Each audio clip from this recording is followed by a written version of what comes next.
Sippi, welcome to Bethy Life. I'm so glad to finally have you here. Yes, me too. I'm so honored to be here. Yay. Thank you. We had so much fun on your photo shoot at La Table. Yes. That restaurant is so pretty. The first floor, the second floor. I loved it. I love that place too. Yeah, they were so hospitable too. Yes. It was so much fun. So nice. Yeah. Yeah. So tell us, you have a very, in my opinion, important job. Tell us about that. Thank you. Well, I am a rheumatologist, so I oftentimes get, what is that? It's you know, it's a complicated term. It's someone that is an expert in bone and joint disorders, primarily autoimmune diseases. Okay. So things like lupus, rheumatoid arthritis, those are some of the most common things I treat. And they're all autoimmune diseases that affect musculoskeletal tissues, like joints, tendons, bones. So where did you grew up in Houston, right? So what Born and made you want raised. to become a doctor? So actually it was my grandfather's lifelong dream that there be a doctor in the family. Really? Yes, and he actually came from, he was born and raised in India. Okay. And all of his parents, grandparents, ancestors were illiterate.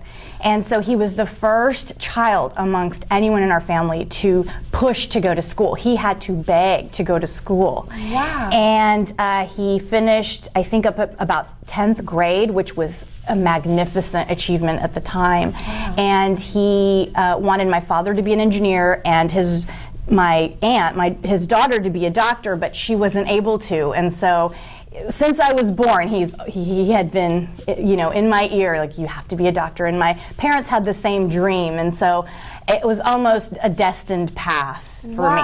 So your parents came over here from India? Or Yes, my dad came here. They needed engineers and doctors at that time. It was 1970, and so he got a green card very quickly. It took him 2 weeks to get a green card.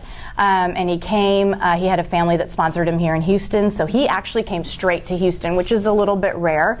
A lot of people go to New York or, you know. And so he came, he got a job right away because with our Houston ship channel and with Galveston, he was a civil engineer and naval architect, and got a job right away, worked for 2-3 years really hard, and went back and had an arranged marriage with my mom and brought her back. Oh my gosh, that's fantastic. Yeah. That's fantastic. So what are some of your favorite, since you grew up here, what are some of your favorite places in Houston to go, like, or shop or eat or whatever? I love Houston. There's no place on earth like Houston. And I love the culture that we have. Big fan of going to the symphony, going to the ballet, all the arts, all our theaters. I love our zoo. I think we have I have young children, so the zoo, we love going to the zoo. We love our sports teams. We like the Rockets and go to Texans games, and of course our Houston Astros, world champs. And in terms of restaurants, we love where we shot, La Table, one of my favorites. One of my parents' dear old friends is Kiran Verma, and so she watched me grow up. So Kiran's Indian restaurant is they just moved, They didn't they? did. They did. They're on Richmond now, kind of right past Tony's, and so it's a fabulous new location, and I think her menu's even bigger and better, and so she's a dear family friend, and so that's definitely a favorite.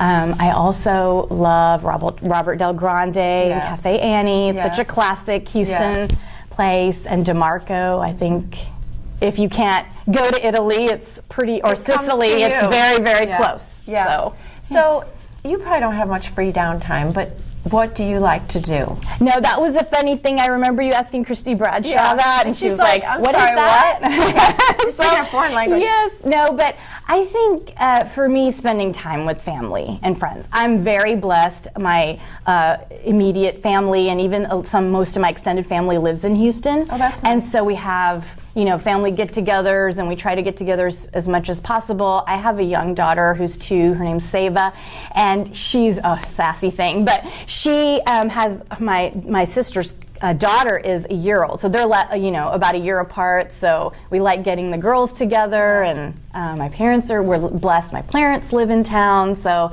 I think during my downtime, that's what I really love. That is a wonderful thing to do during your downtime. Yes. So what's the best piece of advice you've ever been given? You know, I think from my mom, just to be true to yourself and who you are. I think it's very easy to get distracted by everything that's going on in the world, and she's always tells me there's only one you in this world, and that's a real gift. And so just stick to that and be proud of who you are, where you came from, and what you put out to the world. That's great advice. Yeah. Too bad we all don't take that. Yes, and I don't at times too, but it is, I mean, I do try to remember to take that advice because it's so important. And I think it's so important to teach our kids too. Yes. So they're accepting of themselves and proud of who they are. Right, no matter who they are, what they look like, or what their talents are. Yes. You know, it's so easy. I've been watching the Olympics, and you know, that's the supreme way to feel inferior. Yes, very. It's like, oh my God, very. I'm so. But you know, you can't think like that. You just have to like and enjoy who you are and who everybody else is. And that's what makes the world so great. Yes. So tell us something humorous about yourself. Well, you know, I think something kind of funny that people may find surprising is that I really love rock alternative music, like really pretty, like hardcore stuff, like Deftones, Linkin Park, 311. Oh, Linkin Park's my favorite band. Oh, really? I just love it, and it's kind of what, not even kind of, it is what initially brought my husband and I together. We had just a love and passion for it. That genre of music, and so we need to go to a concert. That would be so fun. Although Chester Bennington, I know, I had was tickets incredibly to the sad. August show, but he passed away. That was before so that. sad. Yeah, he was a real talent. Yeah, he was my favorite. My favorite. Me too. But yeah, we'll go to a concert that together. Would be so fun.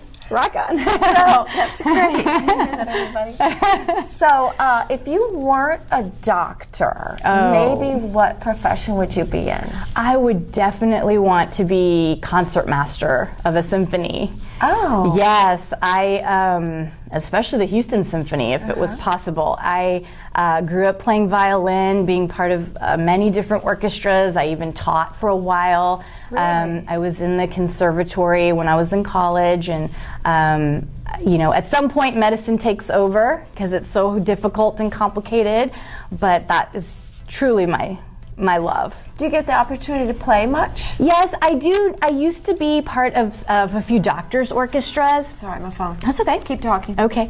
And now I feel really wonderful because my son has started playing. Oh, I'll bet he's inherited some talent. Yes, he's actually quite good. I'm proud of him, and he loves it. And so I've been kind of living vicariously through him now, and his lessons, and when he has his recitals. So it's been fun. So awesome. And then I also serve on the board of the Houston Symphony.